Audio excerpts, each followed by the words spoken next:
தரிசனம் டிஜிட்டல் நேயர்களுக்கு வணக்கம். நீலாதுங்கஸ்தனகிரிதடி சுப்தமுத்போத்ய கிருஷ்ணம் பாரார்த்தியம் ஸ்வம் ஸ்ருதி சத சரசித்தே மத்யாபயந்தி சோச்சிஷ்டாயாம் ஸ்ரஜிநிகிலிதம் யாப்லாத் கிருத்ய புங்கே கோதா தஸ்யை நமயிதமிதம் பூயையே வாஸ்து பூயகா.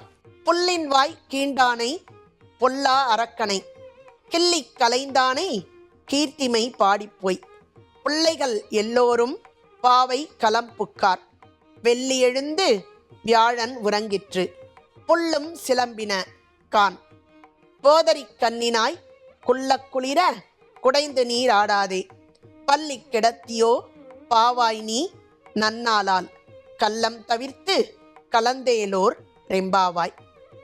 இந்த பாசுரத்தில் இந்த இல்லத்து பெண்ணை அழைக்கிறாள் வெளியே கோதை பிராட்டி தனது தோழியரோடு. பறவை வடிவம் கொண்டு வந்த பகாசுரன் எனும் அரசன் பறவையாக கண்ணனை அழிப்பதற்காக வருகிறான்.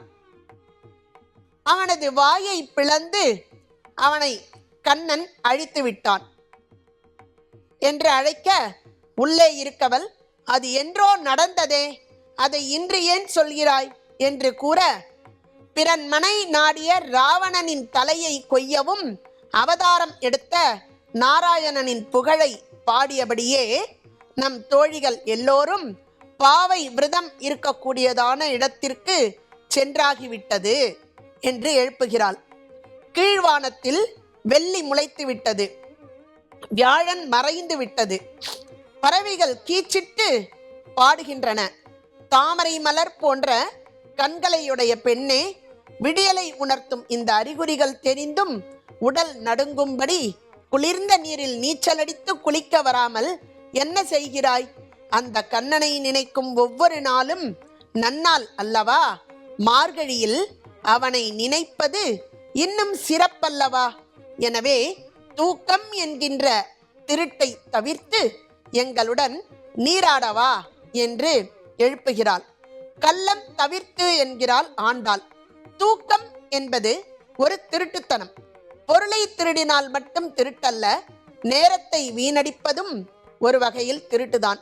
அதிலும் பகவானை நினைக்காத ஒவ்வொரு நிமிடமும் நமக்கு நாமே செய்யும் திருட்டுத்தனம்தான் என்பதை சொல்கிறாள். வயதான பிறகு திருப்பாவை படிக்கலாம் என நினைக்க கூடாது. அப்பொழுது வாய் உளர ஆரம்பிக்கும். சில நேரங்களில் பாட முடியாமல் போய்விடும். இந்த பாடல் வெளியாகும் பொழுது, நாம் பாடும் பொழுது அந்த புத்தகத்தை கூட பிரிக்க முடியாமல் கைகள் நடுங்கும். அப்பொழுது பகவானை நினைத்து என்ன பயன்? இளமையிலேயே பகவானின் திருநாமங்களை நாம் சொல்ல வேண்டாமா? அவனது லீலைகளை, அவனது சேட்டிதங்களை நாம் படிக்க வேண்டாமா? செல்வங்கள் நம்மை தேடி தன்னால் வந்து சேரும். அதனால் எழுந்து வா என்று இந்த பாடலில் தொண்டரடிப்பொடி ஆழ்வாரை எழுப்புகிறாள் கோதை பிராட்டி. புல்லின் வாய் கீண்டானை. இந்த இடத்துல கிருஷ்ணன் மட்டும் கொக்காக வந்த அசுரனை அழிக்கவில்லை. ராம அவதாரத்தில் காக்காசுரன் எனும் ஒரு அசுரன் சீதை மடியில் தலையை வைத்து ராமன் உறங்கிக் கொண்டிருக்க, அந்த காக்கை ரூபத்தில் ஒரு அசுரன் வந்து சீதையின் ஸ்தன்யபாதத்தில் கொத்திவிட்டு செல்கிறான். சீதையோ வலி பொறுக்க முடியாமல், குரல் எடுத்து சத்தமிடவும் முடியாமல், ஏனென்றால் சத்தமிட்டால் மடியில் உறங்கி கிடக்கும் ராமன் கண் விழித்து விடுவான் அல்லவா? எனவே அந்த வலியை பொறுத்து கொண்டிருக்கிறாள். ராமனின் நெற்றியில் சுளீர் என்று சுட்டி எரிப்பது போல் தகிக்க கண்ணை விழித்து பார்க்கிறாள். பார்த்தால் சீதையின் மார்பகத்திலிருந்து இரத்தம் வழிந்து ராமனின் நெற்றியில் ஒரு துளி விழுந்திருக்கிறது. அதன் வெப்பம் தாங்காமல் தான் ராமன் கண் விழித்து பார்க்கிறார். நடந்ததை அறிந்து அருகினில் துழாவி கையில் அகப்பட்ட ஒரு பில் எடுத்து அதன் மீது அஸ்திரத்தை தொடுத்து இந்த காக்காசுரனின் மீது எய்கிறார். அந்த காக்காசுரனாகப்பட்டவன் இந்த அஸ்திரத்திற்கு பயந்து சகல லோகங்களையும் சுற்றி வந்து எங்கும் அவனுக்கு சரணாகதி கிடைக்காததால் கடைசியில் ஓடி பறந்து வந்து இங்கே ராமனின் திருவடியில் விழுகிறானாம். அவன் ராமனின் திருவடியில் விழுந்ததாக நினைத்து கொண்டிருக்கிறான்.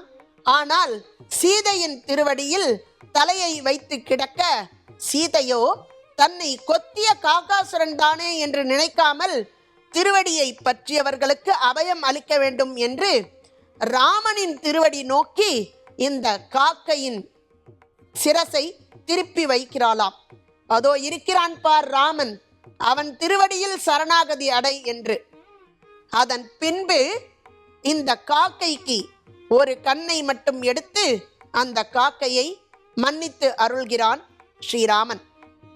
இதில் தாயாராகப்பட்டவள் நம் தவறை கண்டித்து திருத்தி பணிகொள்வாள் என்பதற்கு இந்த காகாசுரனின் நிகழ்ச்சியானது ஒரு உதாரணம்.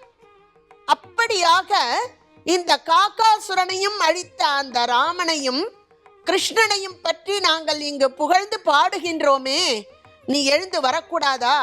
பாவை நோன்பு நோற்க வேண்டும் என்பதற்காக பாவைக்களத்திற்கு சென்ற அனைவரையும் தடுத்து நிறுத்தி உன்னையும் சேர்த்து அழைத்து கொண்டு போக வேண்டும் என்று நாங்கள் இங்கே நிற்கின்றோம். இதோ பார், வெள்ளி எழுந்து வியாழன் உறங்கிற்று, சூரிய உதயம் ஆகப் போகிறது, புல்லும் சிலம்பின, பறவைகள் அனைத்தும் இறை தேடுவதற்காக சப்திக்கின்றன. அது உனக்கு கேட்கவில்லையா? போதரி கண்ணினாய், அழகான கண்களை உடையவளே, எழுந்து வா என்று அழைக்க உள்ளே இருப்பவளும் நாம் அதிக நேரம் நமது தோழியரை காக்க வைத்து விட்டோம், இது சரியல்ல என்று நினைத்து கதவை திறந்து கொண்டு இந்த தோழிகளுடன் சேர்ந்து அடுத்த இல்லம் நோக்கி நகர்கின்றனர். தரிசனம் டிவி நேயர்களே, தரிசனம் டிவியோடு இணைந்திருங்கள். நாளை அடுத்த பாசுரத்தில் உங்களை சந்திப்பது உங்கள் அன்பு சகோதரி திருப்புல்லானி ஜெயந்தி ரங்கராஜன். நன்றி, வணக்கம்.